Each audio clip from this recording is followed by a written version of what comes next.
ముఖ్యంగా ఈవేళ మీరు చెప్పేది ర్యాంకింగ్ అనేది ఫైల్స్ క్లియరెన్స్ అని క్లియర్‌గా చెప్పారు. హ్మ్. నిమ్మల రామానాయుడు గారు ఎంత పని చేశారు? ఆయనకి 22వ ర్యాంక్ వచ్చింది. హ్మ్. కేవలం అది పెర్ఫార్మెన్స్ కాదు. ఫైల్డ్ క్లియరెన్స్ వాళ్ళు చెప్పింది.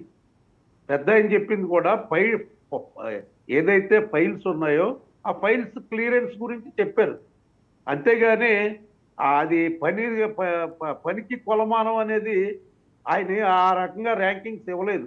మీకు బాబ్జీ గారు ఇప్పుడు చెప్పింది మీలాంటి వాళ్ళకి అది తెలుసుండొచ్చు, లేకపోతే మాలాంటి వాళ్ళకి హ్మ్. తెలుసుండొచ్చు. గ్రౌండ్ లెవెల్‌లో వాళ్ళకి, సామాన్యమైన వాళ్ళకి పేపర్‌లో ఒక వార్త వచ్చింది, టీవీలో ఒక వార్త వచ్చింది. "అరె! పవన్ కళ్యాణ్ గారికి 10వ ర్యాంక్ అట్రా, అదేంటి లోకేష్ గారికి 8వ ర్యాంక్ అట్రా, ఇటు చంద్రబాబు నాయుడు గారికి 6 ర్యాంక్ ఏంట్రా బాబు" ఇప్పుడు రాకూడదా? అని చర్చించుకుంటారు కదండీ! ఏవండీ హ్మ్. మీరు ఒక మాట వినండి.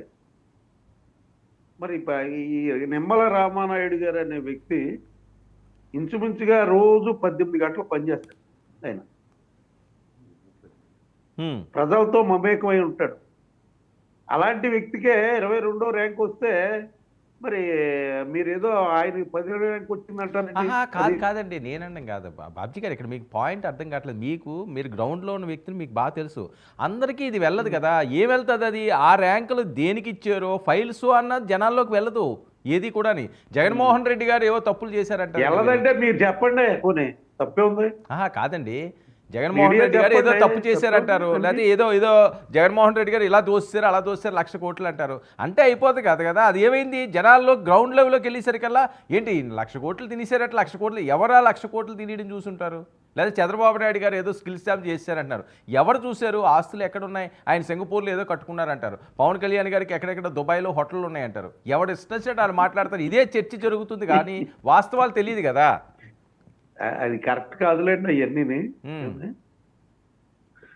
సో ఉండకపోవచ్చు కానండి మాత్రం నిజం. ఏంటంటే ఈ ర్యాంకులు మీరు ఇచ్చిందన్నది మాత్రం కేవలం ఫైల్స్ మీదే. అంతేగాని పనికి మాత్రం కొలమానం కాదనేది నా అభిప్రాయం.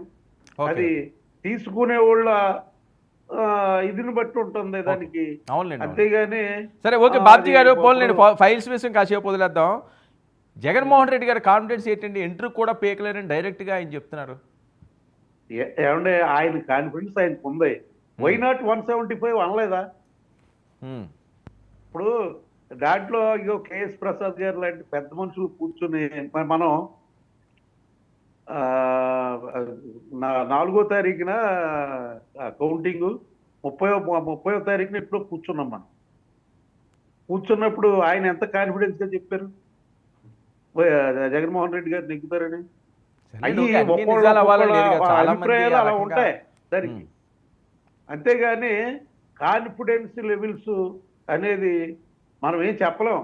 ఇప్పుడు 175కి 175 రావాలనే వై నాట్ అన్నాడు ఆయన. మరి వై నాట్ అన్నది 175కి 11 రాలేదా? అది మరి ఆ కాన్ఫిడెన్స్ లెవెల్స్ ఎలా ఉన్నాయో ఏంటో మరి జనం అందరూ ఖాళీ చేసి వెళ్ళిపోతున్నారు.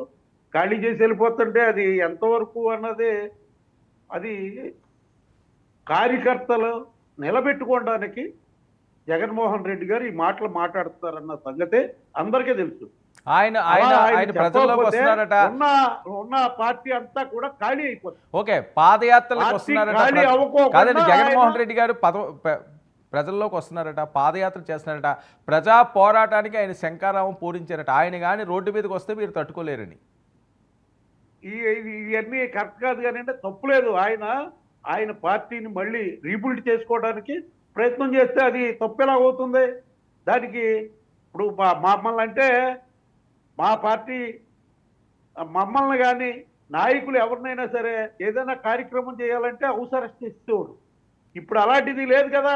స్వేచ్ఛాయుత వాతావరణంలో ఆయన ఏదైనా చేసుకోవచ్చు. ఓకే. ఇప్పుడు మా నాయకుడిని జైల్లో వేసినప్పుడు మేము ఏదన్నా ధర్నా చేయాలన్నా, వాళ్ళ పర్మిషన్ తీసుకోవాలన్నా అసలు